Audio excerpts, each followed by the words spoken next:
Magandang araw. Bali ngayon mag-aaral tayo kung paano mag-add at mag-subtract ng fractions.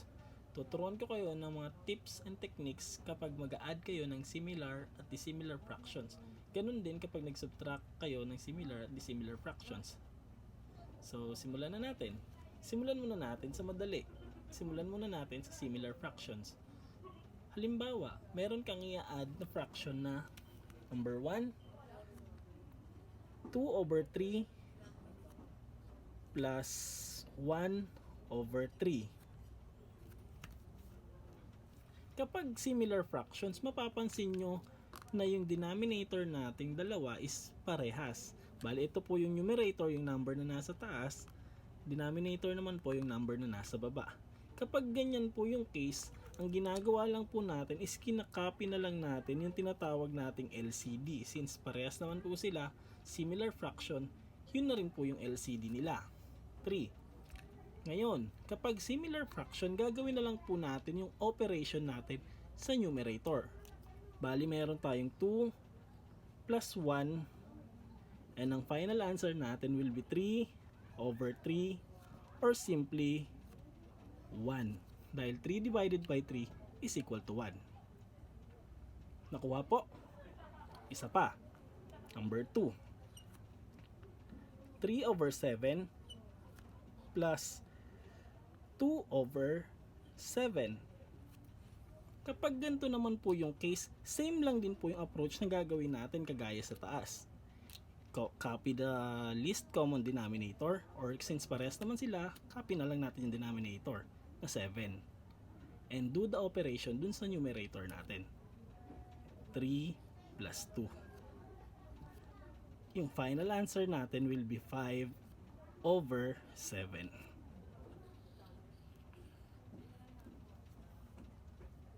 Nakuha po. Number 3. Halimbawa, meron tayong 1/9 plus 5/9. Kung gusto nyo pong malaman yung sagot, pwede po nating itry. Bigyan ko po kayo ng ilang segundo para subukan kung tama ang magiging sagot nyo. Sige po. Maraming salamat. So, ang gagawin po natin is same po ng unang dalawang example natin. Capital LCD or least common denominator, and gawin natin yung operation sa numerator. 1 plus 5. Yung final answer po natin will be 6/9. Pero dito po sa fraction natin, mapapansin natin na both numerator and denominator are divisible by 3. So, pwede natin siyang isimplify into or 2/3. 6 divided by 3 is 2. 9 divided by 3 is 3. Ito po yung magiging final answer natin. Nakuha po? Sir, paano naman kapag dissimilar fraction? Halimbawa, ganito po. Number 4. 2/3 plus 4/5. Paano naman sir kapag ganyan? So bali po ang gagawin naman natin kapag ganyan ang case, kinukuha po natin yung tinatawag nating LCD. Paano po yon? Kung ano po yung unang number na magtatapat silang dalawa. Halimbawa si 3, kapag nag-add po tayo ng 3, 6, 9, 12, and 15. So ituloy natin. 18, 21. Si 5 naman po, 5, 10, 15, 20. Mapapansin po natin na parehas silang nagtapat sa 15. So bali po ang LCD natin is 15. Ngayon, paano naman po ang gagawin pagkatapos niyan? Ganito po ang gagawin. LCD divided by the denominator, 15 divided by 3 is 5 times the numerator 2, 10. Same process. Since ang operation mo is plus or addition, lagay ka ng plus sign. 15 divided by 5 is 3 times the numerator 4 is 12. Ayan po. Then simplify na lang natin. Meron tayong 22 over 15.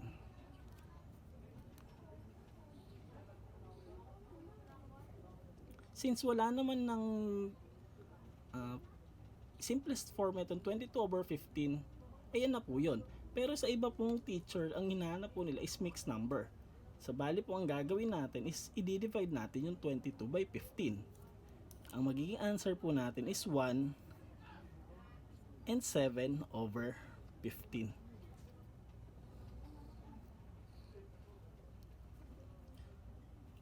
Paano nangyari yun, sir? Ganito po yun. 22 divided by 15. Sa 22, ilang 15 ang meron? Isa.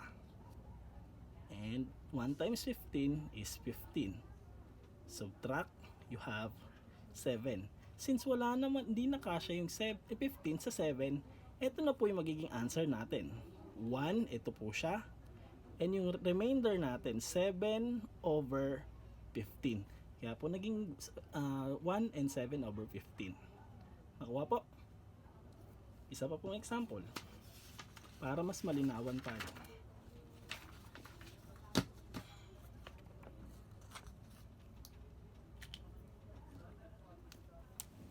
Number ano tayo? 5. Number 5. Ito naman po yung isang technique na ginagawa nila. Same process po tayo. Same question. 2 over 3 plus 4 over 5. Ganito po yung ginagawa ng iba na mas nadadalian sila. 3 times 5 multiplication po ang ginagawa nila. So you have 15. Then do the same process. 15 divided by 3 is 5 times the numerator, 2 is equal to 10. Plus 15 divided by 5 is 3 times the numerator, 4 is equal to 12. Then simplify. 22 over 15 or 1 and 7 over 15. Same answer lang po. Last example. 4 over 7 plus 2 over, sabihin natin 14. Ayan po. Saan po, ano po kaya yung LCD nila? Ngayon, mapapansin nyo na ang LCD nila is 14. Gagawin po natin yung parehas na process para mas maunawaan nyo po. Then 14 divided by 7 is 2 times the numerator, 4 is equal to 8. Plus 14 divided by 14 is 1 times the numerator, 2, that is 2. And simplify, we have 10 over 14. And numerator and denominator are both divisible by 2. Therefore, pwede natin siyang isimplify into 5 over 7. Nakuha po. Kapag ginawa natin yung technique kagaya sa number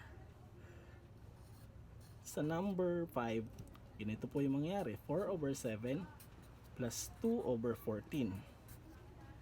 So, pag pinag-multiply po natin silang dalawa, that is 98.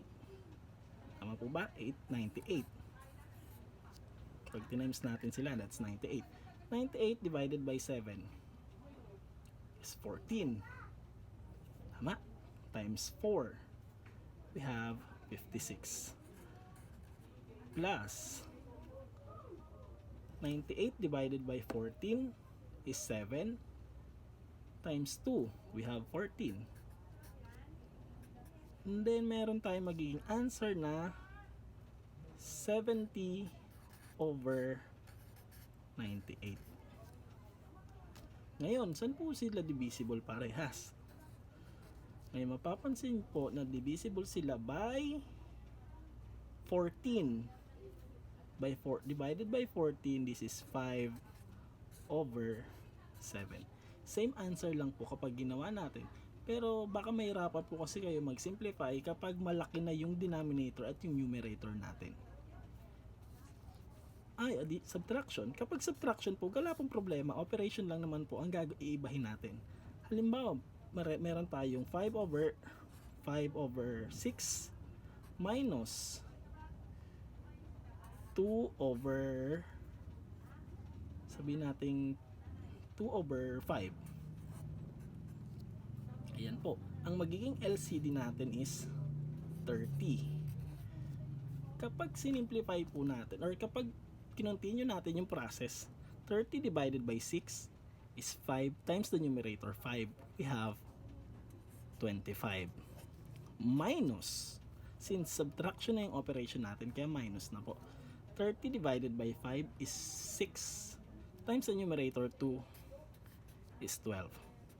Therefore, we have 13 over 30. Ito po yung magiging answer natin. Sana po, yan lang po. Sana po natuto kayo kung paano mag-add at mag-subtract ng fraction. Marami pong salamat. Huwag pong kalimutan mag-like and subscribe para po sa mga susunod na video natin na maaaring makatulong sa inyo. Maraming salamat.